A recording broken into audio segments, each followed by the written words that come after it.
जीवन आदर्श की प्रयोजनीयता। आज हिंदी का ग्रंथ है जीवन आदर्श सुकेंद्रित जीवन के बारे में कुछ आलोचना है। क्या हमने कभी ये सोचा है कि हमने क्यों जन्म लिया? मनुष्य के जीवन का उद्देश्य क्या होता है?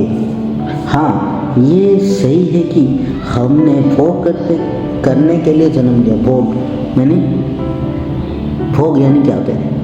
मैं खुश हूँ, एंजॉय कर रहा हूँ, फैमिली के साथ जी रहा हूँ, मेरे पास बीवी बच्चा है, उनके साथ घूम रहा हूँ, एंजॉय कर रहा हूँ, सांसारिक जीवन का भोग कर रहा हूँ। ये लिखा है कि भोग करने के लिए जन्म लिया है, त्याग के लिए नहीं। भोग के समय हम त्याग भी नहीं कर सकते हैं। इसमें क्या त्याग बोल रहे हैं? इसमें अहम का त्याग के बारे में बता रहा है। त्याग के लिए नहीं, पर हम प्रकृत भोग कर पा रहे हैं। ये क्वेश्चन ये है कि क्या हम प्रकृत भोग कर पा रहे हैं? सही में हम भोग कर सकते हैं, भोग कर पा रहा है ये, मगर क्या हम सारी उन चीज़ों के ही भोग कर रहे हैं जो ज़्यादातर वही चीज़ों भोग कर रहे हैं? ज़्यादा से ज़्यादा वही चीज़ को हम भोग कर रहे हैं, उन चीज़ों को ही भोग कर रहे हैं जो हम पहले से भोग कर चुका है, यानी जो हमारे जीवन बुद्धि के लिए अनुकूल नहीं है। जीवन बुद्धि सुकेंद्रित का जीवन, इष्टिभूत जीवन के लिए अनुकूल नहीं है, क्योंकि मेरा भोग तब तक भोग नहीं है जब तक वह सत्ता संगत, इसका मतलब सत्ता मतलब शरीर, संगत मतलब कनेक्टेड। उसका इंग्लिश में वर्ड होता है एग्जिस्टेंस फुलफिलिंग। सत्ता संगत एग्जिस्टेंस फुलफिलिंग नहीं है। संगत किसके साथ रहना चाहिए? गुरु के साथ, इष्ट के साथ। मुझे नहीं मालूम किसी से मेरी सत्ता कभी संबोधित होती है, किसी से नहीं। ये नहीं मालूम है कि मेरा सत्ता किसके साथ संबोधित होता है कि नहीं। इसलिए योग पुरुषोत्तम परम ब्रह्म श्री ठाकुर जी ने कहा है, एक बुक में पढ़ा होगा आपने, लंबा सा वाणी था, सत्ता सच्चिदानंदमय असत निरोधी स्वतः ही सच्चिदानंद का परिपोषक है जो भव्य धर्म आदर्श में मूर्त होता है।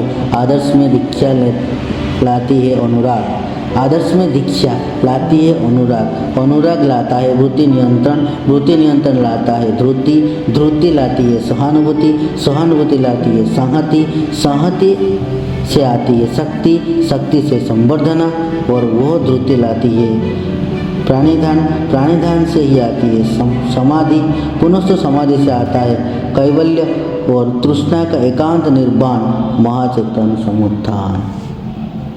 देखो ठाकुर जी ने ये वाणी बोले थे, सत्ता सच्चिदानंदमय असत निरोधी स्वतः ही, ये वाणी।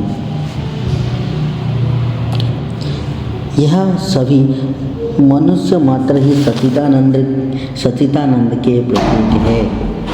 मनुष्य बचना चाहता है, वृद्धि पाना चाहता है, तो इसका अर्थ है अस्तित्व। चित्त का अर्थ ही है चेतन, और आनंद का अर्थ है बुद्धि। देखो इसमें जो है अस्तित्व बुझा जाता है, अस्तित्व बोलते हैं। इसमें जो लिखा है कि ये सभी मनुष्य मात्र ही सच्चिदानंद का प्रतीक है। सत्ता सच्चिदानंदमय तथा ये सच्चिदानंदमय का प्रतीक है। मनुष्य बचना चाहता है, वृद्धि पाना चाहता है, जीना चाहता है, बढ़ना चाहता है। इसका अर्थ है कि अस्तित्व चित्त का अर्थ है, चेतना और आनंद का अर्थ है बुद्धि। सत्ता वही है मुझ में विद्यमान है। शरीर वो होता है जो मेरे अंदर है, जो बचना चाहता है। मेरा शरीर बचना चाहता है, डिपेंडेंट रहना चाहता है, जीना चाहता है, बढ़ना चाहता है। मैं एक समय में बच्चा था, छोटा बच्चा था, फिर युवक हुआ, फिर बुढ़ा भी होगा, वो मेरी वह सत्ता है, उन सारी अवस्था में एक से ही एक। वो मेरी सत्ता है, वो मेरा शरीर है, उन सारी अवस्था में एक से ही है। इसका मतलब ये कि जब मैं ये बच्चा था, फिर युवक हुआ, फिर बूढ़ा होगा, ये सब अवस्था में एक ही है, एक से ही। अस्तित्व को कायम रखने की, बढ़ाने की आकृति वैसा ही सारी अवस्था में चिरंतन है। उसे ही हम जानना चाहते हैं, समझना चाहता है, बोध करना चाहता है। मनुष्य की सत्ता का एक संवेग होता है। मनुष्य सत्ता का एक संवेग होता है। संवेग में क्या होता है? कनेक्टिविटी। सत्ता का संवेग होता है। वो संवेग को लेकर किसी श्रेय पुरुष में युक्त होना चाहिए। मनुष्य जो सत्ता है, शरीर है, वो संवेग होता है। वो संवेग को लेकर फीलिंग्स, वो संवेग को लेकर किसी श्रेय पुरुष से युक्त होना चाहिए। हम लोग बचना चाहता है, बढ़ना चाहता है, जीवन में आगे बढ़ना चाहता है। जैसे मैं मेरा टीचर का हाथ पकड़ के आगे बढ़ता हूँ, बट मेरा सांसारिक जीवन में, सुकेंद्रिक जीवन में सही तरीक़ा से जीने के लिए किसी का हाथ पकड़ना इम्पोर्टेंट है। वो बोले थे रिसेंटली आचार्य उसी चीज़ बोले थे कि फ्यूचर के बारे में हमको पता नहीं है। प्रेजेंट में हम क्या करते, डिपेंडेंट होते हैं किसी का हाथ पकड़ के चलते हैं। ऐसे पकड़ना है, दोबारा छोड़ने के लिए मन नहीं होता है। वो संवेग लेकर किसी श्रेय पुरुष के साथ युक्त होना चाहिए। जैसे अर्जुन श्री कृष्ण के साथ युक्त हुए थे, चंद्रगुप्त चाणक्य के साथ थे, विवेकानंद रामकृष्ण के साथ थे, अनंत महाराज श्री ठाकुर के साथ थे, बरदास श्री ठाकुर जी के साथ थे।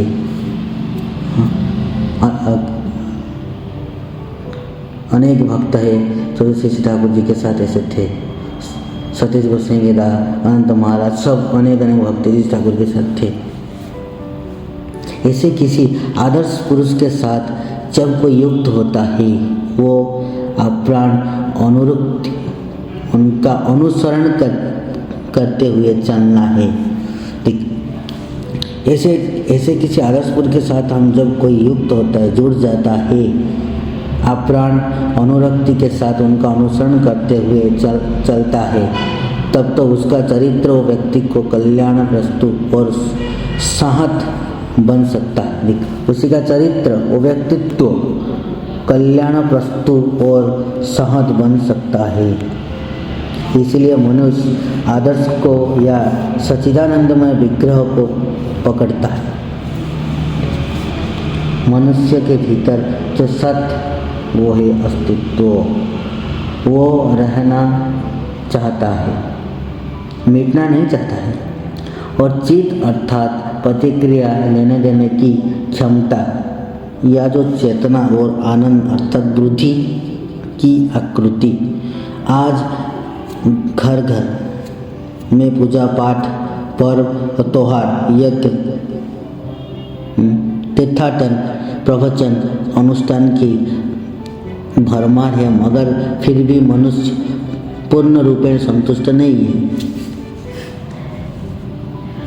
उसकी सत्ता परिपूर्ण नहीं है। वह सत्ता जब तक अपने उससे ही परम सत्ता से विधि मुताबिक युक्त नहीं होता है, तब तक मानो अंतर में एक खालीपन सा रहता है। खालीपन, इसका मतलब है कि अभी भी हमारा अंतर भरपूर नहीं हुआ है, कुछ खाली है, कुछ कमी है,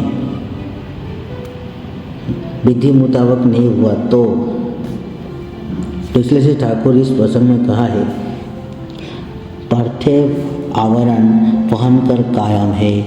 पार्थिव उपादान के जरिए वह अपना संरक्षण जो है उसका आचरण कर सही है।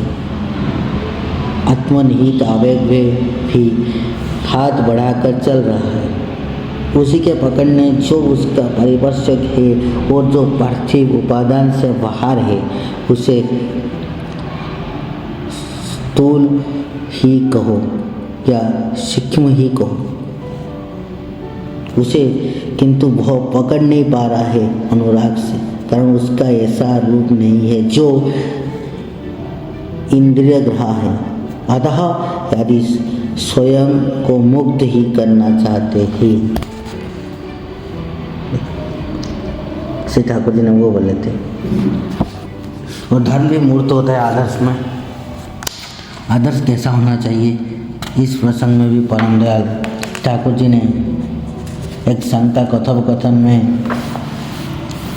यहाँ उद्धत करना चाहता हूँ।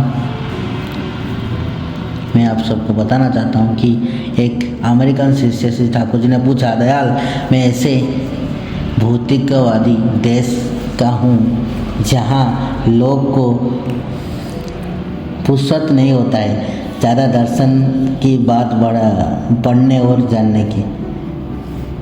आप कृपया 2 शब्द में अपना दर्शन को वक्त कर दो, तभी मैं आपको वहाँ महसूस कर सकता हूँ। नहीं, वो पूछा है कि इसमें हमारे इस देश में तो टाइम नहीं हो सकता है, ज़्यादा समय नहीं होता है, थोड़ा आप संक्षिप्त में बता दो अपना दर्शन व व्यक्तित्व के बारे में। श्री ठाकुर ने उत्तर दिया, बी कंसंट्रेट। फिर अमेरिकन जो गुरु भाई थे वो फिर प्रश्न पूछा, टू होम। परमदयाल ने फिर से कहा, to your living ideal. Be concentrate का मतलब कंसंट्रेशन करो। तो वो पूछा कैसे, तो ठाकुर जी ने बोला, to your living ideal. Living ideal का मतलब क्या होता है, जीवंत आदर्श। ईश्वर शिष्य ने कहा, if I make the Henry for my living ideal. Shri Thakur ji ने उत्तर दिया, if you make a Henry for your living ideal you can become the Henry Ford but not a Jesus. युग पुरुषोत्तम ही जीवन आदर्श है, इनमें ही हम पूर्ववर्ती पुरुषोत्तम को प्राप्त है। उनका कोई भी भेद नहीं चाहता है, व्यक्ति ये उनका भी परिपूरक करते हैं। जैसे कि पिता के बिना अपने दादा पर दादा को हम जान नहीं पाते। देखो लिविंग आइडियल जो धारण बनाएंगे वह मन गढ़त ही नहीं है। उसी प्रकार वर्तमान पुरुषोत्तम के बिना पूर्वतन पुरुषोत्तम की धारणा करना असंभव है। श्री ठाकुर जी ने ये भी बात कहा था, आदर्श में दीक्षा लेती है अनुराग। आज का ये टॉपिक था, ये श्री ठाकुर जी का अभिद्रुति हिंदी पुस्तिका था ये, तो हमारा अभिद्रुति वही से हम निकाला था मैंने कि ये टॉपिक था जीवंत आदर्श की प्रयोजनता क्या होता है, जीवन में जीवंत आदर्श क्या होता है, and all the prospect of the past converge of and awaken in that of the present. Love to him is love to all in the worship of God. आदर्श में दीक्षा लाती अनुराग, ये वाला टॉपिक था मैंने निकाला था। और श्री ठाकुर के लास्ट में एक चीज़ बताता हूँ 2 शब्द में। श्री ठाकुर जी ने बोले थे कि वर्तमान जस इत्यादि पाने के आशा में मुझे ठाकुर सोचा भक्त मत बनो, सावधान हो जाएंगे, थके जाएंगे। तुम्हारा ठाकुरत्व तो न जागने पर कोई तुम्हारा केंद्र भी नहीं, ठाकुर भी नहीं। धोखा देने पर धोखे में पड़ेंगे। फिर क्या है ये मोड़ किसी की खातिर के सारे देश भर में भी ऐसे ही, वही देश में भी यहाँ जीवन पिपासु के लोग का हजूम सदा लगा रहता है। आदमी बढ़ना चाहता है, अस्थि बुद्धि हरके की सत्ता की चाह है। इस सत्ता को संवर्धित करने के लिए जरूरत की जीवन में जीवन आदर्श की जरूरत है, प्रयोजनता है। जो हम ये दिखाला दे कौन चीज़ जीवन के लिए मंगलप्रद है और कौन नहीं। वो जीवन आदर्श हमको मिलते हैं, कौन मंगल होता है कौन मंगल नहीं होता है। जीवंत आदर्श ही मूर्त प्रतीक है। सत्ता के जो उस वे नहीं हम दिखाला दे सकते हैं। ठीक है, मेरी सभी बातें यदि तुम्हारी केवल कथनी और चिंतन की ही खुराक मात्र होती है, कर्म व आचरण के माध्यम से उन सभी को यदि वास्तव में ही प्रस्फुटित नहीं कर पाते हो तो प्राप्ति जो तुम्हारी तमसाच्छन्न ही रह जाओगे। यह आदि निश्चित है। तुम्हारा ही मैं शिष्य ठाकुर। जय गुरु।